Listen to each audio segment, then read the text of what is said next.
So now we're going to move from folks who previously had been in the government to an individual who's right at the very top of the healthcare community inside of the current administration. And then Dr. Remy Brim is going to lead this session. She joins us from the BGR Group, which is one of the most prominent and successful lobby or government relation firms in Washington, D.C. Originally trained as a pharmacologist, Dr. Brim spent many years in the U.S. Senate and the U.S. House doing health and regulatory policy. She will moderate this very topical session on new directions for Medicare, and we're very grateful to Director Klomp joining us so early in his tenure after so many years of success leading, health tech companies, venture-backed companies, and now just recently entering government service, and I believe he just got off of a red eye. So thank you, Chris. Looking forward to this session.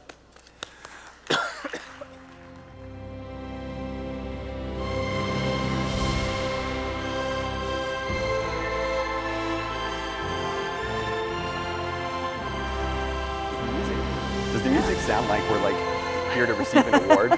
It's very inspirational. Bit. If we go too long, they're going to cut us off. And start playing the music louder and louder. Please, here's the cane.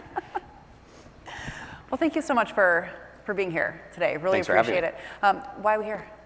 I have no idea. Yeah. Actually, we should probably go. Let's just finish this off.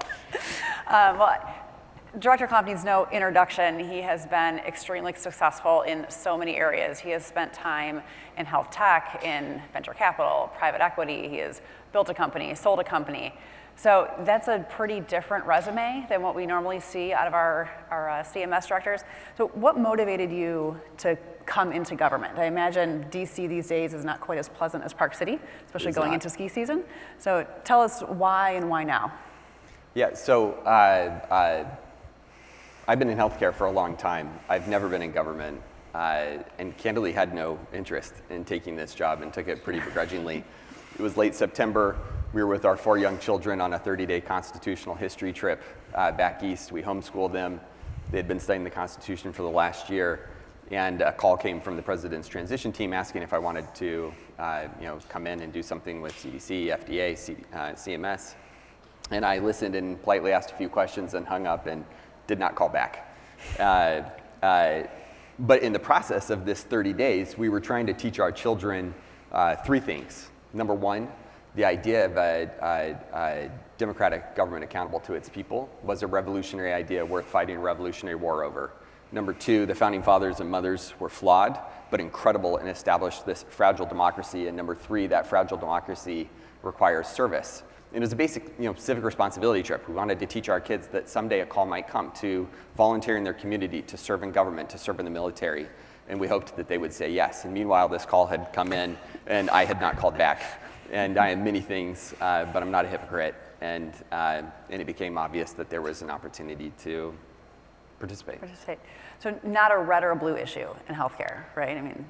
Well, I actually believe this. So Andy Slavitt called me, and I'm sure plenty of you know him, and said, hey, I heard your name's getting tossed around Mar-a-Lago, and I want to encourage you that you should take this job. And he wasn't the only one. Mark McClellan on the other side was calling, doing the same thing. And he said, look, 95% of healthcare is not political, and it should not be political. Mm-hmm.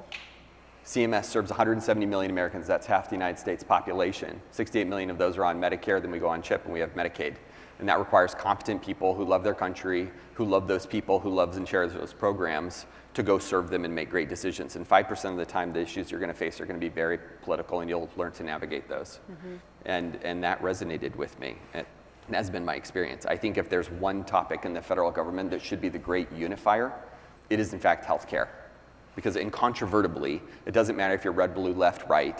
It does not matter. The following statement is true, and both sides agree with it. We are less healthy as a country than we have ever been in our nation's history, and we are spending more money on healthcare than we have ever spent. And that rate of change on healthcare is 250 basis points higher than the rate of GDP growth, and that is categorically unsustainable and is a pathway towards sovereign insolvency. And so we have to do better. Mm-hmm. And that all fits under this principle that the success of a nation depends on the full potential, and the full potential of a nation depends on the full potential of its citizens. And if we are not healthy, then individuals cannot reach their full potential. I was at breakfast with the CEO of a particularly large health system several months ago. He's a longtime friend, and he said, my 68-year-old mother-in-law was recently diagnosed with diabetes. She was already kind of highly polychronic. By the way, she just had her first grandchild 6 months ago, and she'll be dead in the next 6 months. And like, what a tragic tale. She is not meeting her full potential as a grandmother, and her grandchild will not be able to meet her full potential because she now lacks a grandmother who can teach her principles of wisdom and empathy and forbearance, who is a keeper of history and of knowledge. And I think that comes into Medicare, and that comes into the opportunity, which is we need to change the narrative. We need to change how we think about aging. We need to talk about aging as beautiful. We need to stop running toward youth. We need to stop vilifying aging and death and tucking our people, our seniors, into homes and forgetting that they exist and talking about them even though they're still alive as though they're in the past tense. My wife is an old soul. She's wise, and she talks about how aging is beautiful. But we shouldn't talk about our seniors for their past contributions that made our country great. We should continue to talk about them for the contributions they continue to make as those keepers of wisdom and forbearance and patience and all of the things that we continue to need to grow as a country. And so there's the opportunity. That's the big picture for Medicare. Yeah, and that's a big vision, right? As you're coming into this, and there is a lot to tackle, right? When we think about big themes like that and changing how we think about things, you're also dealing with having to get annual rulemakings out the door, your fiscal year rules, your calendar year rules, and you're coming to this with a perspective from the tech sector, right? How can we use tech more efficiently within Medicare? And we've seen some of those things start to roll out. You're using AI more to look at the fraud and claims. You're looking at potentially, bigger things. There was a big Make America or Make Health Tech Great Again event. Give a little. One could ask if health tech was ever great. Yes. And I say this as a health technologist. We might just drop the again. Again. Yes. Where do you see some of those efforts going? So it's interesting. Let's talk about AI for just a second. Sure. Everyone keeps talking about how AI is here and AI is going to revolutionize healthcare, and it's this wonderkin and it's the most amazing thing. And by the way, just to be clear, as a health technologist, I am a believer in AI. I think it's unbelievable, and I think most people are grossly underestimating the degree of impact that it will have on all facets of our life, and probably underestimating the timeline in which that happens. In healthcare, however, and I realize this is potentially a contrarian viewpoint, I think it is not a foregone conclusion that it will have very little impact. And we should not assume that it will. This rodeo has played out before. We had the internet, and that was going to change everything. And we got the EMR, and we did Meaningful Use 1 and 2, and that was going to change everything. And then we went through an interoperability, and we addressed it with policy and 21st Century Cures Act, TEFCA, promoting interoperability, using the bazooka of policy, conditions of participation. And our physicians are less happy than they've ever been interacting with their technology. I still have to call by phone every time I want to schedule my dermatology appointment. And if I ask if I could put my name on a wait list because they're scheduling 9 months out, they say, well, no, we don't do a wait list and we don't have an online scheduler, but you're welcome to call every day and check back. It's 2025. We have the internet. Are you freaking kidding me? And you would rather pay somebody to answer my phone call than just fix the problem? So we are unbelievably skilled in healthcare at adopting technology and allowing it to increase cost, but also not actually improve the consumer or participant experience. And if we don't change several things as an industry, starting with policy, then I'm a little worried that AI is going to come and go and we're going to lose the opportunity in healthcare, other than the areas where it actually adds the least amount of value, which is on the administrative side, driving coding intensity on the provider side, and driving claims denial on the payer side. And we need a detente in that category, and we need those brilliant AI minds to focus more on the clinical side. But in order for them to have the inducement to want to really do that and make a difference, we have to give them data liquidity. We have to unlock data and actually make that available, and we need to use market principles to do that, not just policy, as we have done for the last 15 years and have largely failed in that exercise, which I was just reminded of as we were moving our kids' records from Utah to Georgetown in Washington, D.C. I have 4 young children between the ages of 6 and 11, and we had to fill out manual forms that they asked us to fax back. We didn't have a fax machine, so we drove them over, and then they said they would mail us paper records and a CD, as though that was somehow an acceptable outcome. And my wife sitting saying, wait, I thought you like sacrificed and you were gone 150 days, you're building a company because you were solving this problem, which very clearly I didn't. And spouses have that uncanny ability to just ask the right question. And that was the right question. So we need data liquidity. We need policy. We have to deregulate in a way that actually allows technology to do the thing. Right, we did this with mammography and computer-aided diagnostics, right? We said, okay, well, we want CAD to come in and help with mammo reads.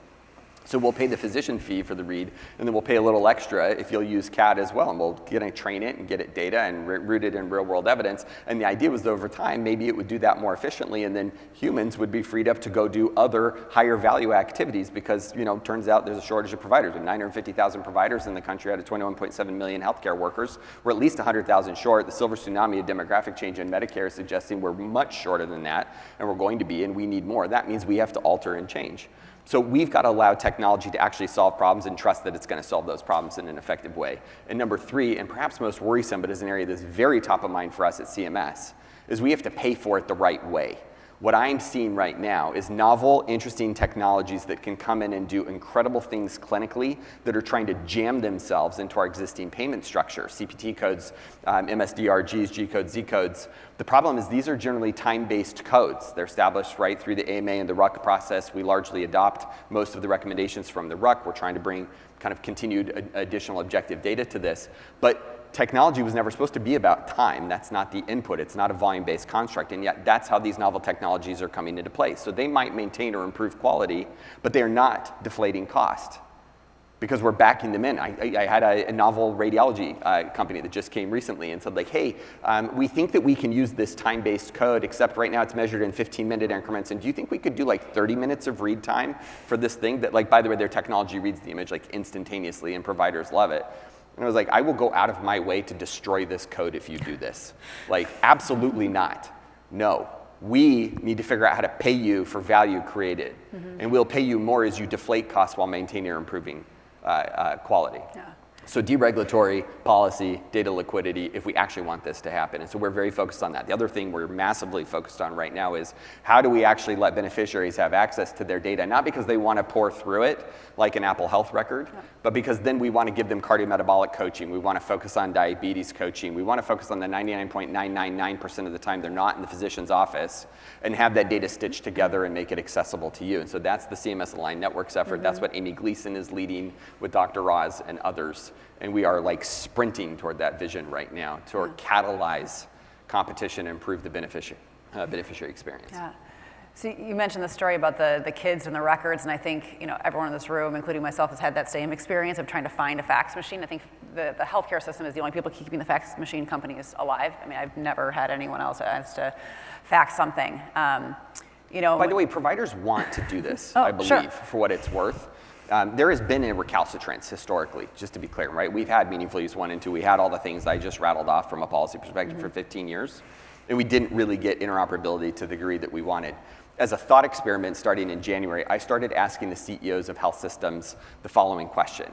It was, if we could speed up to real-time adjudicate your claims, same day, and we remitted payment within 72 hours, but we would only do it if you made the full patient record available in a post-TEFCA or TEFCA-like federated interoperability network available to any other provider in the community. Mm-hmm. And by the way, we had payers do the exact same thing. Would you make that trade? And the first answer was a yes, instantly, followed up immediately with a, we'd love to go first. I've now talked to the CEOs of major health systems that cover more than 60% of the hospitals in the country, and I'm batting 1,000. 100% of them have said yes. More than half of them have followed up and said, we'd like to go first. So then we went around and we've talked to the heads of major health plans and said, would you make a trade? Would you trade the float on your claims? Would you drive toward real-time adjudication and give providers certainty on payment? Stop playing these games that everybody thinks you want to play in exchange for clinical data that could flow interoperability between beneficiaries and patients and providers? All of them have said 100% we'd cut off our left arm to do that. So we're moving toward that direction, which means we're modernizing our claim system. Right now, Medicare processes $1.5 billion of claims a day on a 1958-era COBOL system. And then you all sit and read an article that says, well, CMS paid $3 billion of Foley catheters at a single clinic in Texas over 2 years. I don't know about you, but the math on that many Foley catheters out of a single site over 2 years, $3 billion worth of Foley catheter insertions, kind of blows the mind, like pretty hard. And you sit and say, well, how could you possibly do that? And the answer is COBOL. We haven't modernized. No one's taken that on. We've been trying to for like 15 years, but it hasn't happened. So we set a target that we'd be able to real-time pay by 12/31 of this year. One code, one system, just prove that we could do it, and then start scaling from there, just like you do in any other project. That's fantastic. You talked a little bit about sort of tech making better consumers, giving seniors access to their data, and I think this idea of the savvy healthcare consumer has been around DC as long as I've been in DC. You know, if you give them enough data, if we have enough price transparency, they will be able to make better decisions about their care. You know, I don't think we've gotten there yet. You know? Really? Really? Come on, you're such a skeptic. And I guess I would sort of challenge you with, do we want savvier seniors? Do we want savvier consumers on price and shopping? Or do we want to just make sure that the services that are actually being offered are high value services? I think we want both, but to say, do we want savvier seniors? They're already savvy. No. They're already clamoring for this. They want this information. As a thought exercise with one of my co-founders, we decided, I don't know if I should admit this publicly, I've not ever admitted this publicly. We decided we would be uninsured and we'd run this experiment. We were gonna be cash pay. We were gonna do it for a year. This took a lot of convincing of my wife, by the way, who was like deeply uncomfortable with this idea. And we wanted to do it because we wanted to be the forcing function of going through and getting care for our families and understanding what that would look like. Like where you show up and they say, well, your insurance card. And turns out when you say, well, I'm cash pay, you are often met with a, oh. Just like an immediate level of judgment, which is really interesting, by the way, to think about empathy and how a population, a certain cohort of our population feels. And then it forced us to then go play with the price transparency files, you know, from the prior Trump administration that were effectuated in the Biden administration. And it turns out they were largely categorically unusable. And we had to do a lot of math. And like these are computer scientists who are playing around with this data and a lot of math to make it usable. And even then, there was no quality data to actually drive selection. It was an incredibly discouraging process. And we were thinking about from a, how would we actually do something about this? Like that would be an interesting project. Now it turns out we're able to do something about it. So we've put proposed rules out about price transparency, but we've also given the challenge to CCSQ, our group that focuses on quality, to say, we're collecting all this quality data. We have all these programs, MIPS, QPP, STARS. Yes, some of it's available on Medicare Plan Finder, but how do we actually empower that and tie that down to the provider level and eventually to key procedures level so that you are looking at price data and you're looking at quality data and that is tied to your scheduling, it's tied to your scheduled appointments so you can make an informed decision. And then at the same time, how do we actually drive accountability from providers who are high cost and low quality and root that low value care out of the system? All of this ties to, I think, two big themes for CMS right now. Like our vision is to be the best payer in the country. Our mission is to help Americans live to their full potential so that we can do that as a country. We're working on two core themes to do this. On the demand side, we know that we categorically need to reduce demand for healthcare services. There is more demand than we have supply to meet in the country. That's obvious, and that's what drives increased prices, among other things. And we have providers that yet still need to be paid more, and I would argue are largely undercompensated. And so how do you manage that? Well, that's Secretary Kennedy's MAHA agenda, and much has been made about that, but the whole idea is you have a 60% chronic disease rate, a 40% polychronic disease rate, a 30% diabetic and emergent diabetic rate. We are less healthy than we've ever been. Why? Ask the question, why? What are we doing to ourselves? How do we get healthier so we demand less care and we spend less time in our healthcare system? That's the demand side of the equation, but that will take a while to play out. By the time you're 65 and I'm inheriting you on our rolls, we're gonna have you for 17.8 years as a beneficiary.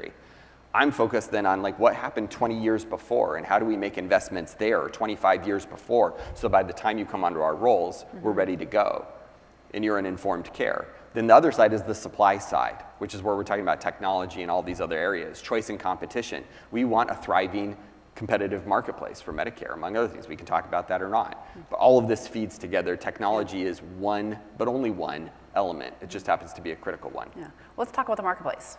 Medicare Advantage was supposed to be one of those marketplaces.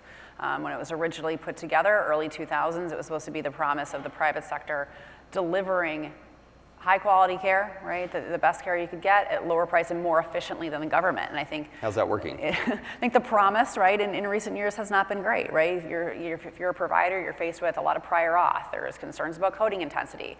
Even in the beneficiary community, talking to my in-laws, folks are starting to whisper that Medicare Advantage plans might not be the way to go. Maybe you should try that complicated traditional Medicare thing. So from the Medicare Advantage perspective, obviously you want to drive towards value-based care, and you're someone you've made comments about how can we move away from traditional Medicare. Where do you see the role of Medicare Advantage in today's environment? So Medicare Advantage is 54% of our 68 million beneficiaries right now. Our program is 1.1 trillion. Demographically, we'll be about 77 million people within the decade, and we're projected to go to 1.7 trillion of expenditures. Mm-hmm. That's just demographics. That's not even considering rate changes. Those are worrying trends. And the promise of Medicare Advantage was that it would help control those costs. I'm not sure that we've seen that. And in the meantime, anybody who's read the Wall Street Journal over the last 18 months as an American would be forgiven if they were maybe losing a little bit of faith in their government's ability to steward their taxpayer dollars in the privatization of healthcare. Now, this is not me vilifying Medicare Advantage, I want to be clear, but it is sitting and saying Medicare Advantage should not grow another single beneficiary until it honors its stewardship to the taxpayer and to the beneficiary, and is delivering the care that was promised to them. These are not entitlement programs. This is not an entitlement program. Every one of you who is getting a W-2 is paying into this program. You are counting on it to work for you when you turn 65. You need it to work for you. We have a moral obligation to deliver a high-functioning plan to you and plan experience. And by the way, by and large, I think Medicare is a pretty great experience. And we hear this from our beneficiaries. And I'm out talking to beneficiaries and providers who serve it a lot. But I'm also concerned, and you've heard Administrator Oz talk about this, I'm concerned about the viability of Medicare Advantage. Point one is, you've seen what we've done on RADV audits. We've announced that we haven't audited, CMS has not audited Medicare Advantage plans on risk adjustment since 2018. And yet we gave the fox the ability to guard the hen house in doing their own risk adjustment, which was a good concept. We didn't want plans to cherry pick healthy lives. So we said, okay, well, you risk adjust. We'll make sure if somebody's a little bit sicker, we're going to pay you a higher premium. If they're a little bit healthier, we're going to pay you a lower premium. We're going to make sure that you're fairly compensated. But then we don't just want to know what the risk level is. We want you to actually do something about it. But along the way, I think in some instances, not all, I'm not vilifying the industry, we didn't do that next part. And so I didn't come in for 4 years to dilly-dally around the cohort model versus how we think about calculating risk scores and what the MedPAC analysis is versus the CMS analysis. But what I know is we have to answer that, and we have to modernize, we have to reform risk adjustment so that we can move on, so that we can grow. So we're doing that work. You've seen our announcements on RADV. We are doing a lot of work on risk adjustment right now. We will corral this. This will be done in a place where there is stewardship and the American people can trust in the integrity of those participants. And if they don't want to participate, they don't want to do it the right way, they can get out of the program. I'm speaking candidly and plainly. They have heard me say this. And by the way, we're not throwing the baby out with the bathwater. There are many incredible plans and plan leaders who are devoted to serving this population. Mm-hmm. So please do not take anything else from that comment. At the same time, a core tenet is choice and competition. We believe deeply in this. We have 3 forms of Medicare right now. We have original Medicare. It's the all-you-can-eat buffet. You want to tack on a Medigap plan, go for it. That happens. Then you've got accountable original Medicare, right? This is shared savings plan. This is CMMI, Model Center for Medicare, Medicaid Innovation Center, REACH and its successor models, right? Where we take accountability. We have one-sided or two-sided risk, and then we have Medicare Advantage. I would like to have 0 in the first bucket going forward. We see it in the quality data. We see it in the beneficiary experience scores. We see it in the cost data. Accountable care is better care. We develop a serial relationship. It causes competition, right? If I'm just a generic volume-based provider in Medicare and a patient switches across the sea of original Medicare participants, I don't notice. But if I'm an ACO and you switch off my roles and I'm taking risk, I notice. If I'm a global capitated provider and you switch off my roles in my Medicare Advantage plan, I notice. That causes people to do several things better. It drives toward efficiency, it drives toward effectiveness, but most importantly, I think it drives toward a consumer experience. I have to keep you happy if you're going to stay on my plan as an ACO or as a Medicare Advantage plan. We want that competition. We want to enable a consumer experience that is extraordinary. And that requires increasing choice and competition, which means increasing transparency, which means curbing some of the gamesmanship that we've seen. With our last 2 minutes, I think my audience would not be happy if we didn't talk about drug pricing. Talk about drug pricing. Let's talk about drug pricing. CMS is you're doing 2 negotiations right now, right? We have the negotiations under the Inflation Reduction Act that were put into place a few years back, as well as some negotiations on the President's Most Favored Nations proposals, right? And trying to work directly with companies to figure out how we might be able to effectuate some of those policies. Can you just give our folks a quick update on how that's going? Yep, so we're in the second round of negotiations under the IRA and the Medicare Drug Price Negotiation Program. We have an extraordinary team of CMS staffers that are working on that program. And then separately, as most of you probably heard several months ago, the president issued an executive order calling for most favored nation drug pricing. I appreciated that the panel before was referencing this. We have the most efficient generics market in the world. We pay half the price that everybody else does. That's 91% of our scripts. For our branded pharmaceuticals, which account for 80% of our spend, we pay 2.8 times what the rest of the wealthy world does. The president isn't calling for anything less than an equalization of prices, which is we're funding right now 50% of global R&D, $130 billion a year as a country. We're 70% of the revenues, 80% of the profits, and we pay 2.8 times for the drugs. Now, on the one hand, just to be clear, we have access to about 85% of branded pharmaceuticals in the world. The rest of the developed world, like in Europe, for example, closer to 40 to 45% of drugs. If you get cancer right now in London, you have a 30% higher mortality rate than you do in the United States. So we do not want to impair access. We do not want to impair innovation and the primacy of American innovation. What we are calling for is an orderly rewind, not dissimilar from NATO, for example, where global defense is a shared burden and obligation. We want countries to pay their fair share of that. And we will adjust for GDP differences. And the wealthy world should subsidize or fully cover for those that are not wealthy nations. But we're calling for the same thing. So there's a small team that's been negotiating with drug manufacturers, and it would candidly say, I have been incredibly encouraged. These manufacturers show up, and think about this for a second. You're basically showing up to a manufacturer saying, I'd like you to voluntarily lower your prices. And oh, by the way, we'll try and help you out with commerce and trade. And we're working closely with our colleagues there. That's a tough ask. And yet, not a single one of them, including those who are helmed internationally, have said anything other than we agree with the request. It is not priced the way it should. We would like to distribute how drugs are paid for across the world. We'd like to do it in a way that doesn't undermine access and innovation, and that is the exercise. But I'm encouraged. They're working incredibly constructively with us, and I think that we will make progress, and I'm hoping that we will report progress publicly very soon on our first set of negotiated agreements with folks who shared this idea. And it has been about a call toward patriotism and doing the right thing. If you're a CEO of a major drug manufacturer, yes, you have a fiduciary responsibility to your company. But I don't think that's actually what gets you out of bed in the morning. I long believed that good people go into healthcare, but sometimes the pressure to perform obscures priorities.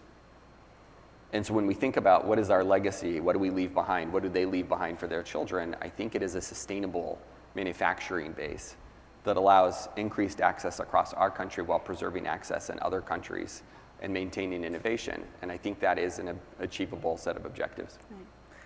Well, Director Klomp, thank you so much for spending time with us today and being so candid about why you're in this position, your vision for Medicare, and what you hope to achieve. And we look forward to the next, hopefully, 4 years with you at the helm and some of the transitions you're looking to make. Thanks for having me. I appreciate it. Thank you. you. Thanks.